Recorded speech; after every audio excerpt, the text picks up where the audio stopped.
Good old 007.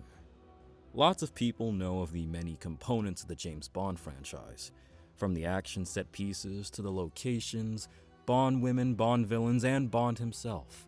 But what I'd like to touch on is another critical component, that being the songs. But wait, you're probably not asking. So many other people have done rankings of the James Bond theme song, so what's so different about this? Well, I'm ranking all of the songs from the movies and games, and also a little bonus song, so that'll be enough to stick out, right? Look, initially I was gunning for every song when I first started writing this, but things just changed. So anyways, the necessary criteria for each song will have to be that 1, it must be a song with written lyrics, so no instrumentals. 2, it must have made it into the piece of media, meaning that any unused songs won't be on this ranking. And 3, if there's more than one of them, then only the original variant will be ranked. Each Bond song in this video will be reviewed fulfilling this criteria. As I go through each song, I will be relying on musical gun barrels to reflect my opinion of them. Please note that I will be ranking these songs based on my personal opinion, and I also am not going to be too critical since I think that most of them are great or alright. Before I start, I'd like to give an honorable mention to some pieces of Bond music. From Russia with Love's instrumental theme, On Her Majesty's Secret Service's theme, and the James Bond theme itself. They are all phenomenal pieces of music, but for the sake of this particular ranking, I don't think it would be fair to rank the instrumental themes as such. Initially, I sought to include other versions of existing Bond songs, like the Moonraker ending theme and the cover of GoldenEye from the Reloaded video game, but thanks to some advice from a collection of Bond fans, they insisted the list would be too bloated if I included more than one version of the same song. So as per my third rule, the remixes won't go on the list. For these same reasons, I also will not be talking about the numbers from the Japanese musical review, Casino Royale, My Name is Bond. Maybe someday, maybe not, who knows. Anyway, without further ado, let's get on with it.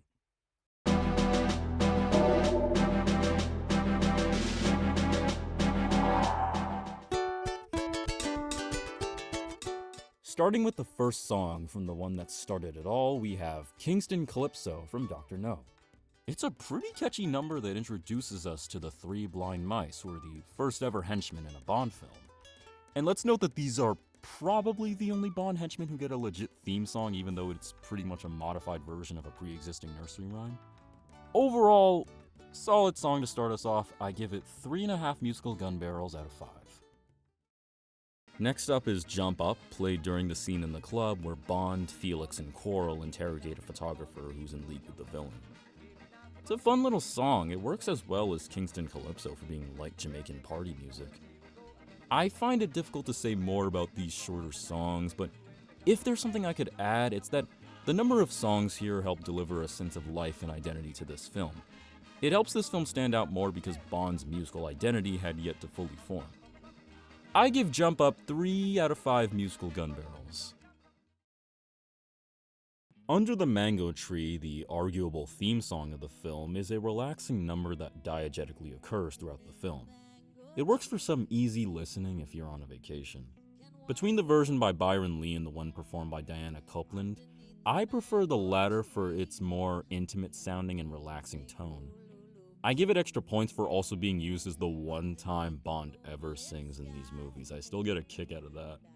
I give Under the Mango Tree 3.5 out of 5 musical gun barrels.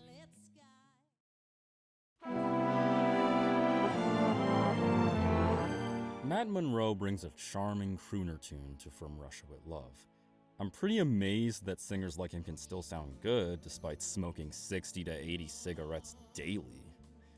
Now, the instrumental version of this that shows up in the film's intro is fine too, but once again, because of the softer crooner feel of the actual song, I'm more open to returning to that over the instrumental.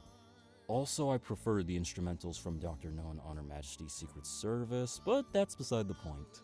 Also, this is probably because I haven't listened to enough of Matt Monro's songs, but he sounds a wee too much like Sinatra. While the song isn't outright remarkable, it's still pretty good. I give it 3.5 musical gun barrels.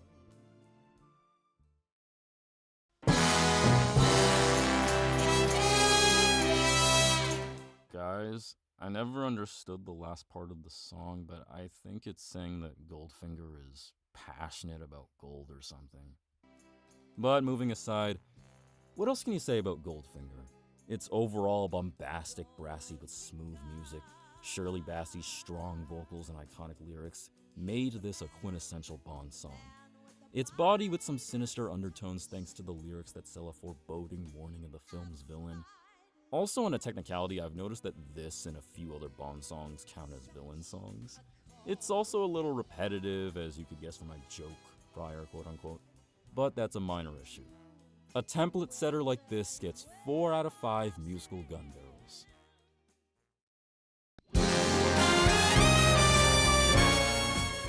Immediately following Goldfinger, they sought to recreate their magic with a similarly constructed song, this time centered on the character of James Bond. It's been argued whether the song is about Bond or the film's villain, Emilio Largo, but I'd argue it's the former. Plus, add in that the original opening song, Mr. Kiss Kiss Bang Bang, was a song about Bond being the ideal male fantasy, and it feels like they still tried carrying that over to this. Anyways, like Goldfinger, it's a bombastic and jazzy song that's complemented by the powerful singing of Tom Jones. Also, I've bounced around whether I prefer this song or Goldfinger more, but for now, I'm gonna say Thunderball. I give this 4.5 out of 5 musical gun barrels.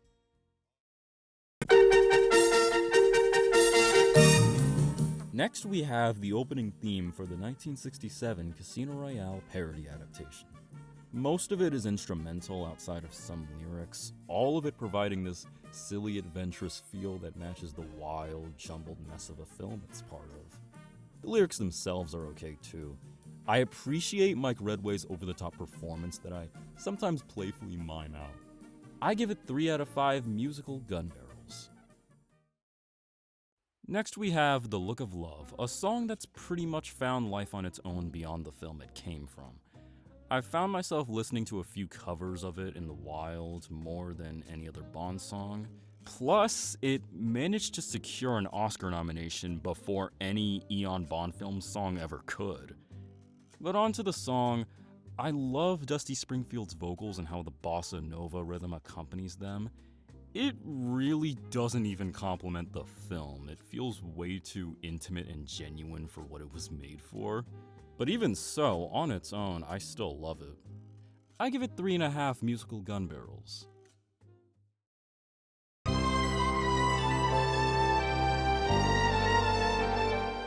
You Only Live Twice, while one of the more popular classics, is a song I was never that into. It just never got that close to being a favorite then.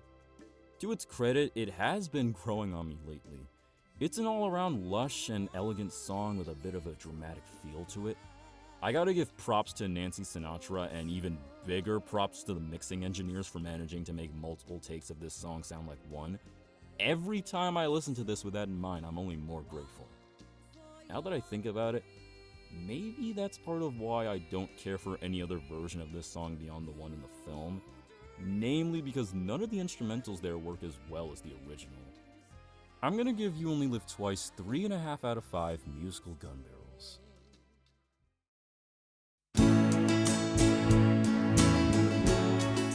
Louis Armstrong's We Have All the Time in the World is a heartfelt love song that is way happier out of context than in the film's context. Bittersweetly sung by the talented Louis Armstrong with some beautiful tender music, it encapsulates the blossoming love between Bond and Tracy. On an added note, learning about the behind-the-scenes story of making this song was very touching to learn about. How Armstrong's poor health up until his death helped influence his performance and better convey the song's themes. It just adds another layer of irony and sadness to this song. I give it 4 out of 5 musical gun barrels. Do You Know How Christmas Trees Are Grown has some pretty sappy lyrics, but like most Christmas songs, it gives off a warm, wholesome feeling inside. The song makes me feel melancholy, and I do mean that in a good way whenever I listen to it in December. Just walking outside and seeing people move about while the holiday lights brighten up the night. I really appreciate its diegetic position in the film where Bond is on the run from Spectre, and then by the song's refrain, He reunites with Tracy in this slow vertical pan shot, and it's such a nice detail that the song syncs up with the shot. I think it's a really strongly executed moment that complements their journey. Anyways, I gotta give this one 3.5 musical gun barrels.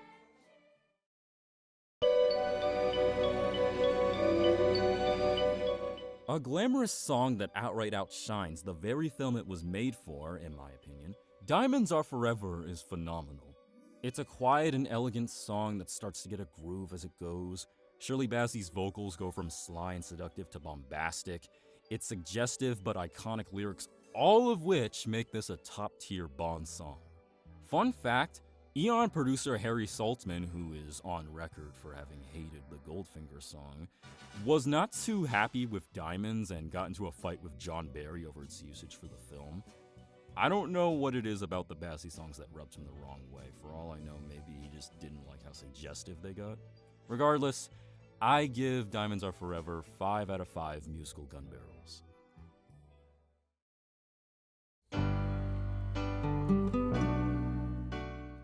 Here we go, the very first Bond title song to deviate from the ballads of before.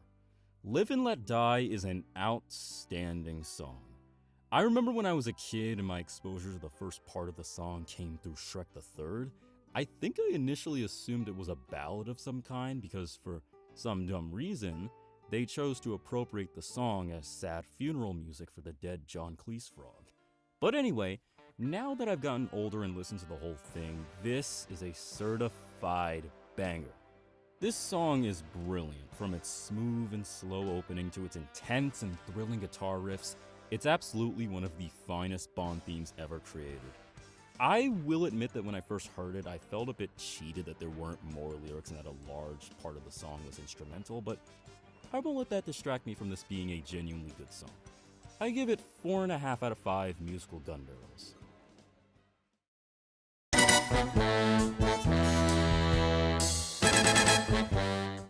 At first, The Man with the Golden Gun by Lulu was one of my least favorite songs, but with a few more listens, it grew on me. Lulu's vocals are fine, but I'm taken out on some of her singing. Lyrically, it's a campy but dirty song with many of its innuendos when referring to the titular villain.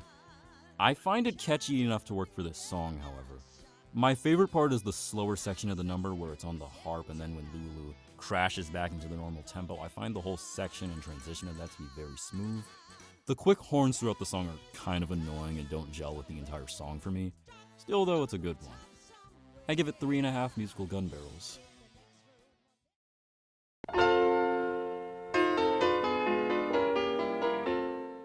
Being the first full-on love ballad Bond song, this is pretty much a song about how good a lover Bond is. It's a song with a lot of power to it despite not being dramatic like Goldfinger or Thunderball, and it finds a way to both elevate the lustful nature of the lyrics and complement the fun, majestic, witty spy film it's a part of. It hardly ever fails to make me smile because of how well crafted it is, and damn if I don't at least think of this film's awesome tagline, "It's Bond and Beyond," while listening to this. I'm giving this 4.5 out of 5 musical gun barrels.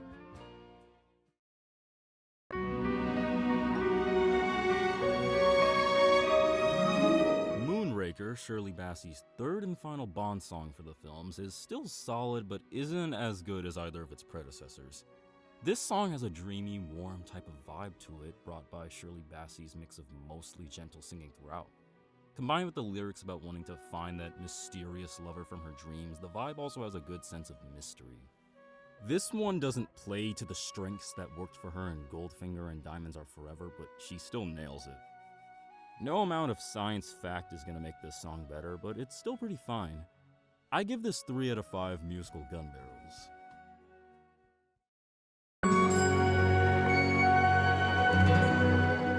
For Your Eyes Only by Sheena Easton is the second best love ballad of Roger Moore's tenure here.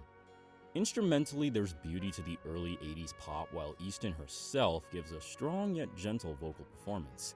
I feel it almost gives the same vibe as Nobody Does It Better because Easton delivers an energy similar to Carly Simon's in her performance. But the combined efforts of song and music here just don't hit as well as in the previously mentioned song. I give this 3.5 musical gun barrels. Make It Last All Night by Shelby Conti is easily my least favorite of the songs on this ranking. Bond songs tend to have suggestive lyrics, but the entirety of this song is very overt and explicit, and it personally turns me off. The music borders on cringeworthy, but is still tolerable. It's no torture on the ears per se, but damn uncomfortable to listen to sometimes. I'm giving this 1.5 musical gun barrels.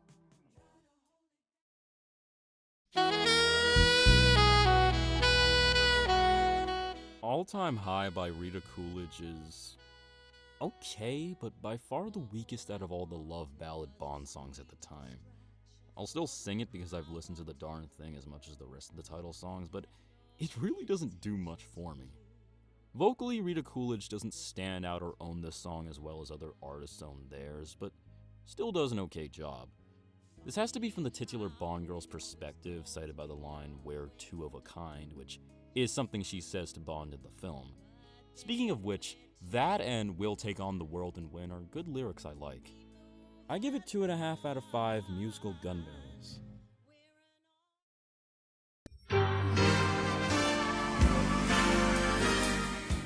Never Say Never Again by Lonnie Hall is yet another love ballad, presumably trying to take after what Eon was doing at the time with their songs. Never mind that its usage at the start of the film is pretty jarring, playing over Connery's Bond in action. The song's lyrics are no different than the other love ballads. The music isn't that good, and Lonnie's vocals are just okay. This is definitely the most dated out of all the title songs on this ranking.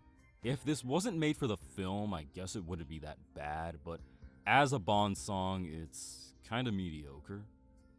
I give this song 2 out of 5 musical gun barrels. Next, there is Une chanson d'amour, a song that plays diegetically at the spa where Bond meets Domino in the film. It's serviceable for its nature as a diegetic romance song, but what honestly sets me off about this is that Sophie Della's vocals and the instrumentals do not complement each other. Della's singing turns me off as well here. She's doing a good job, but I find her voice to be a little rough. I don't speak French either, so as for the lyrics, I don't think I can comment on them for now. I'm giving this 2 out of 5 musical gun barrels.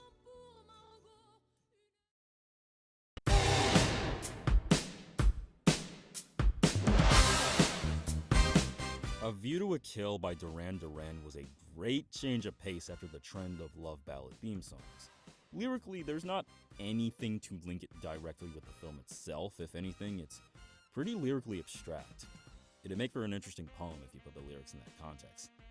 But it slaps! It's got a dash of jank to it, but from beginning to end, the instrumental 80s rock is nonetheless exciting to listen to. While the movie is an often hated Bond film, which I will gladly defend to my grave, I'm glad that plenty of fans out there consider this a stellar Bond song. I'm giving this 4 out of 5 musical gun barrels.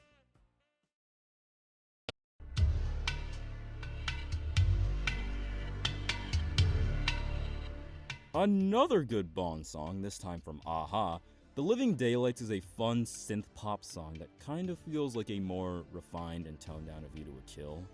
I know that one is pop rock and the other is synth-pop, I'm just going off of the vibe I got here.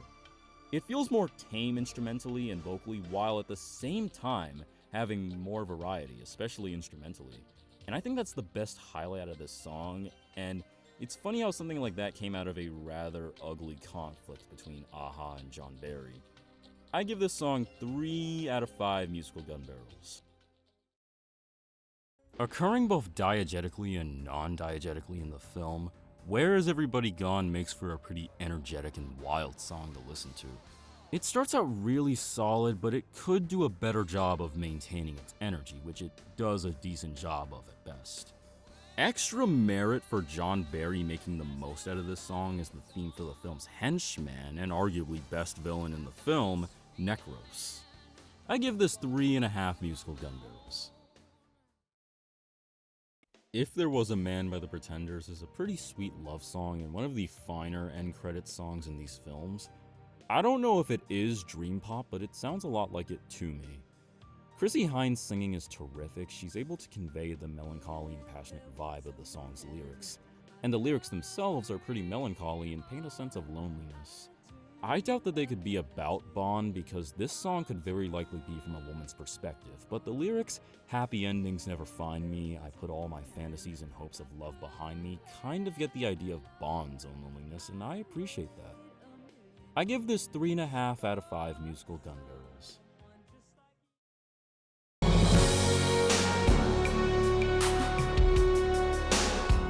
License to Kill by Gladys Knight is a solid power love ballad. The funny thing is, despite them going back to using a love ballad for their title song, I never really reconciled it as such because similar to Nobody Does It Better, it just has more power to it. I enjoy it up until the song changes key 3 minutes and 30 seconds in. From then on, while it does build to a powerful end, I like it, just not as much as the rest of the song beforehand. Also, here's a fun fact. Those who have listened to it may notice that it has the same horn line as Goldfinger, which is correct. The composers of License to Kill had to pay royalties to the people behind Goldfinger just to include it in their song. I wouldn't use this as a point of criticism because the song is able to make it its own thing here. And I'm gonna give this 4 out of 5 musical gun barrels. Wedding Party by Ivory played during Felix and Della's party in License to Kill. I find it cute that this song was done as a homage to Jump Up from Dr. No, but as a song itself, there's not much to it, even less so than Jump Up. It's light and peppy party music, but it doesn't really excite me.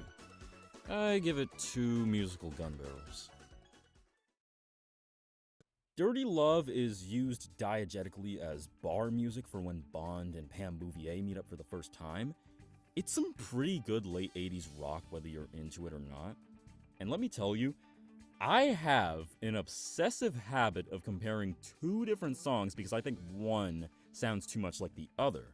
In this case, Dirty Love reminds me a wee too much of Huey Lewis and the News' Back in Time, which you may recognize if you've seen Back to the Future. I give Dirty Love 3 out of 5 musical gun barrels.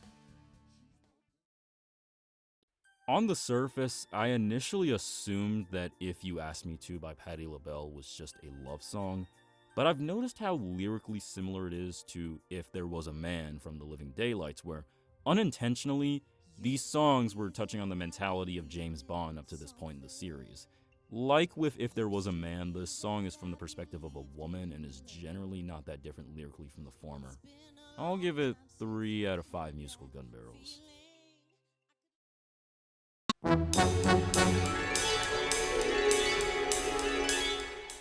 GoldenEye came out swinging for Pierce Brosnan's era, and the song is definitely no exception. The late great Tina Turner's vocal performance is fantastic. She brings a similar quality to Shirley Bassey's, but her approach goes for something more seductive and feline sounding. Combined with the instrumentals and lyrics, it makes for a more modern pop sound, at least for the mid-90s. It also builds a sense of intrigue and a hint of menace from lyrics like "See him move through smoke and mirror, feel his presence in the crowd." It's also the first Bond song to be from the villain's perspective as well, at least seemingly from the lyrics. This easily snags 4.5 musical gun barrels. The Experience of Love by Eric Serra is pretty much a whatever song. I had just found out that this was in a previous movie that Eric Serra composed, that being Leon the Professional. That movie wound up going with a different end credit song, which was The Shape of My Heart by Sting, so GoldenEye wound up with Experience of Love. As you might guess, there's not much to connect to this film lyrically, except for the lyric, "The experience of loving won't take the pain away," which I think you can associate with Bond's mentality too, like with the last 2 end credit Bond songs. That's probably a stretch on my part though. Instrumentally it sounds fine, but I don't care enough for this. I'm giving it 2 out of 5 musical gun barrels. It's not awful, but it isn't that good.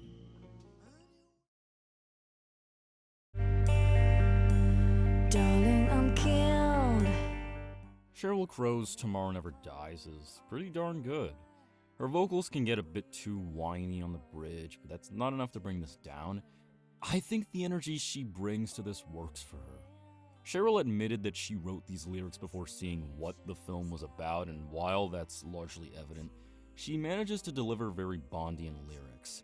At most, some lyrics like "It's murder on our love affair" and "You're not the only spy out there" somewhat allude to this particular film, but could definitely come from a general perspective of a Bond girl. I give it 4 out of 5 musical gun barrels. And then we get to the song most Bond fans prefer over Sheryl Crow's, Surrender. While both are solid songs, I admit that Surrender is the better theme of the two. It excellently captures the premise of the film lyrically, but its sexualized nature makes me hesitant to say it's entirely from the villain's perspective. As for the performances, David Arnold and Katie Lang combined forces to create an alluring, commanding, bombastic song far more in line with that of the older songs. In fact, with Tomorrow Never Dies' score in mind, I've realized that all of David Arnold's contributions to this particular film act more like a love letter to Barry's work than the next 4 Bonds he composed for, which shouldn't be surprising. He was just given the reins to compose a Bond film with this as his first, so it makes sense he'd go all out to meet Barry's standards. I'm giving Surrender 4.5 musical gun barrels.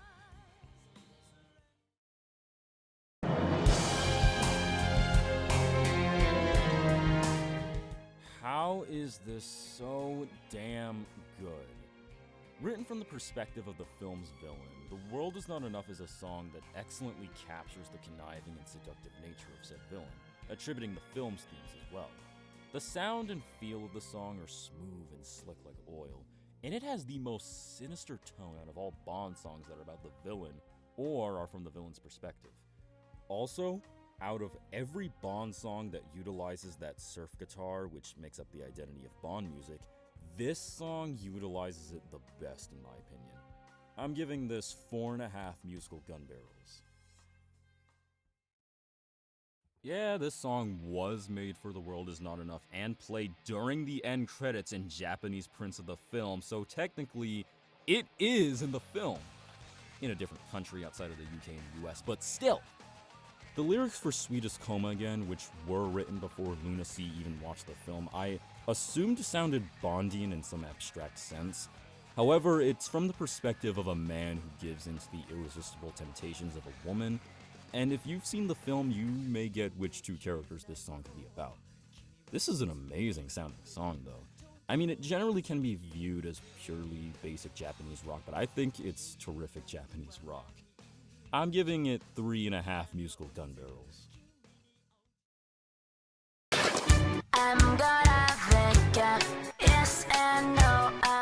Albeit one of the most hated Bond songs, I don't hate Die Another Day by Madonna as strongly as others.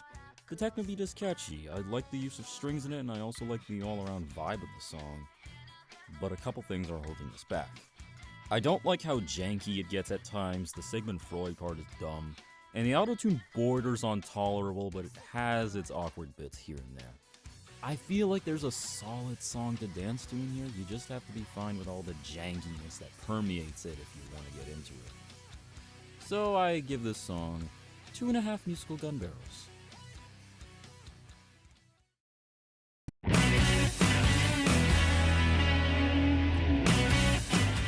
You Know My Name by Chris Cornell is a 5 out of 5 from the get-go, but I'm gonna get into why it works so well. For starters, it's the first ever Bond song to be definitively from Bond's perspective, where it highlights his way of going about this dangerous world that he works in, where he endures the toughest, darkest threats and stays on guard for the worst. Instrumentally, it makes for both a hard-hitting but at the same time classy vibe, and I think it highlights Bond's personality in the film. He's yet to earn his stripes despite the sense of cold-hearted competence and fortitude, but he still has a sense of class through his more brash attitude here. Plus, all the gambling metaphors are the icing on this gourmet cake of a song. 5 out of 5 musical gun barrels, no doubt a great introduction to Craig's tenure.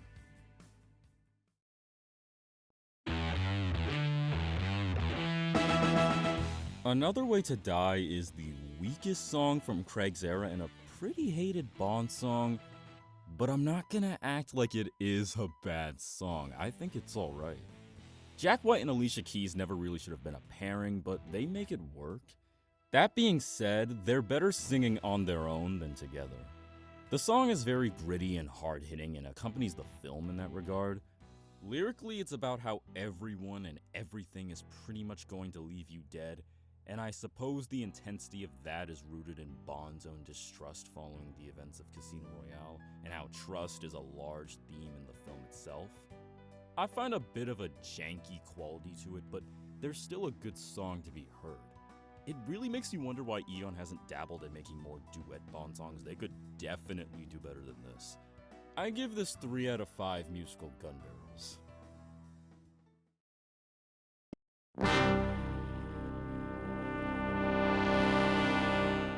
Man, oh man, is Skyfall a beautiful song. It's not only the first ever Bond song I've heard in the wild, having watched my high school's advanced chorus sing it, but it's also technically the first time I ever listened to a Bond song in all its glory.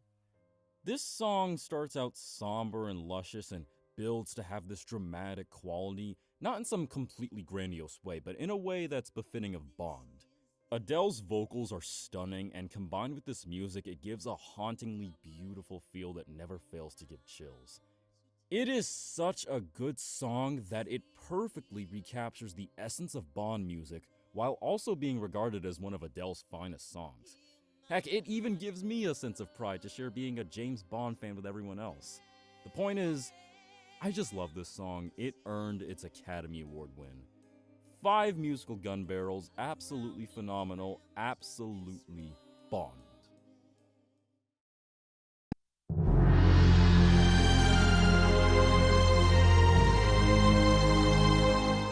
Writings on the Wall by Sam Smith is another commonly disliked song, but I think it works for Spectre. Now, I've had my share of doubting and bemoaning Spectre's retcons, but the atmosphere of this song does its job to capture what the people from Bond's past mean to him by this point. It's ominously elegant, and with the outpour of strings and horns, gets dramatic in an operatic, grandiose sort of way, which kinda turns me off, but not enough to lower my opinion by a lot. The vocals are fine, and I hardly find them to be that whiny when Sam sings the higher notes. If anything, Sheryl Crow sounded more whiny. People are gonna hate this, but I think the song deserves 3.5 musical gun barrels.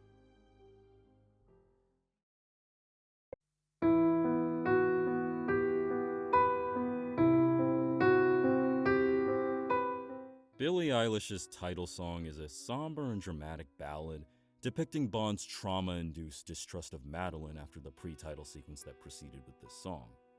I'm of those who are fine with Billie Eilish's singing, so I really did enjoy this song. It walks a fine line between moody and dramatic, starting fragile and then building to a more stoic conclusion. The really funny thing is, once again addressing that I've heard very few Bond songs in the wild, I've never once heard this in public, aside from seeing No Time to Die in theaters. Ultimately, it's a rather suitable song for Daniel Craig's final bow as Bond, so I give it 4 out of 5 musical gun barrels.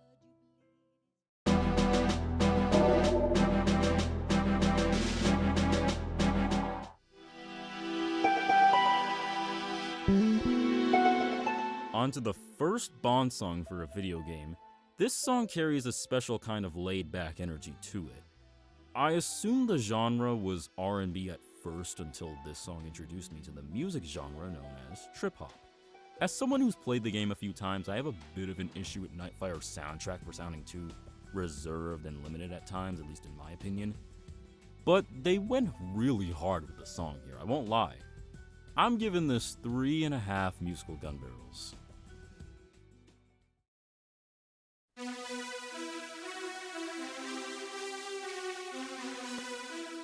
On to Everything or Nothing by Maya. Out of all of the video game Bond songs, this has got to be my favorite of the bunch.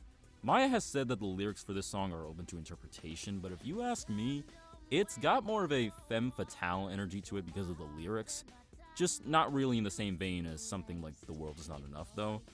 If anything, I'm getting more of an idea that this is like a modern R&B dance pop version of Katie Lang's Surrender from the lyrics. With that in mind, it still makes for a good bop. Oh yeah, also fair warning, 2 minutes and 50 seconds into the song, there's this screechy scream that caught me off guard on the first listen. But now I'm afraid, Mr. Bond, that our little... Stamper!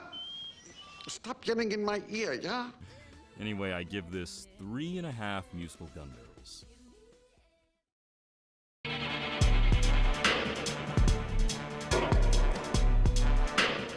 When Nobody Loves You from the Quantum of Solace video game it's fine. It's pretty fine. The instrumentals are actually really solid. It's positively adrenaline charged in execution. It's similar to Another Way to Die lyrically and is pretty solid on that note. What brings this song down, though, are the vocals. Most of it is more miss than hit, especially when the singer has to elongate the lyrics she's singing, and I just find that annoying here. I'm giving this 3 out of 5 musical gun barrels.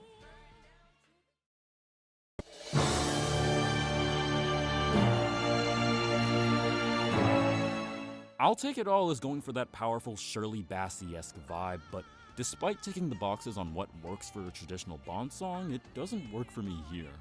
The lyrics are probably the best thing about this song, and I don't feel that the performance does them enough justice.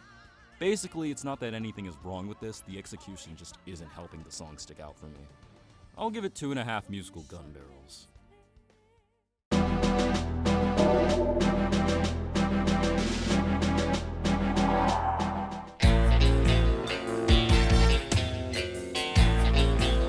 As the only Bond TV show to have an actual song, the theme song to James Bond Jr. is okay-ish. Despite coming out in the 90s, the theme song sounds like most of the usual 80s action cartoons. The singers try making it work, but it feels so damn corny lyrically, right down to singing the title, James Bond Jr. So it ain't no Transformers G1 or Teenage Mutant Ninja Turtles, but you could always do worse. The instrumentals save this song from being downright bad, though, I give it that. I give this 2.5 musical gun barrels. Now that I've said my piece on all 46 of the songs in this video, it's time to rank each of them worst to best. Number 46, Make It Last All Night. Number 45, Wedding Party. Number 44, Une Chanson d'Amour.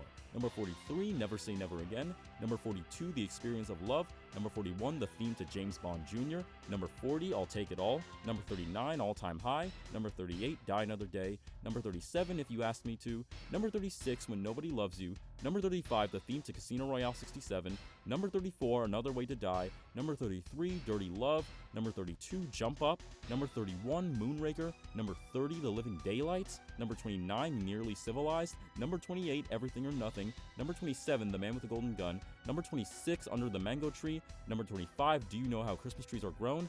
Number 24, Kingston Calypso. Number 23, From Russia with Love. Number 22, You Only Live Twice. Number 21, For Your Eyes Only. Number 20, If There Was a Man. Number 19, Writings on the Wall. Number 18, Sweet as Coma Again. Number 17, Where Is Everybody Gone? Number 16, The Look of Love. Number 15, License to Kill. Number 14, Goldfinger. Number 13, A View to a Kill. Number 12, No Time to Die. Number 11, We Have All the Time in the World. Number 10, Tomorrow Never Dies. Number 9, Thunderball. Number 8, Goldeneye. Number 7, Live and Let Die. Number 6, Nobody Does It Better. Number 5, The World Is Not Enough. Number 4, Surrender. Number 3, Diamonds Are Forever. Number 2, You Know My Name. And number 1, Skyfall.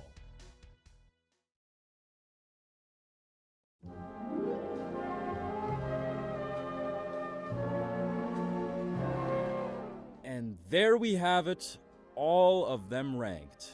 As much as there is to appreciate for me as a Bond fan, nothing makes me feel more excited and more proud than listening to these songs.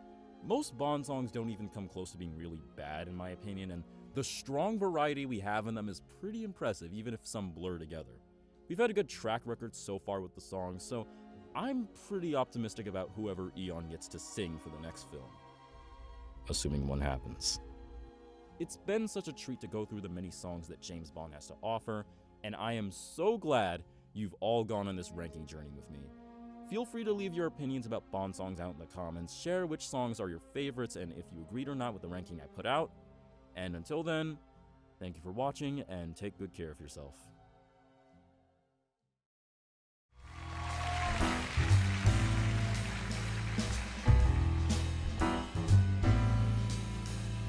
Time don't wait for no one, so my heart and my time I refuse to waste. You thought you knew the score, but there's so much more when you're caught in the race. What is love without a flame?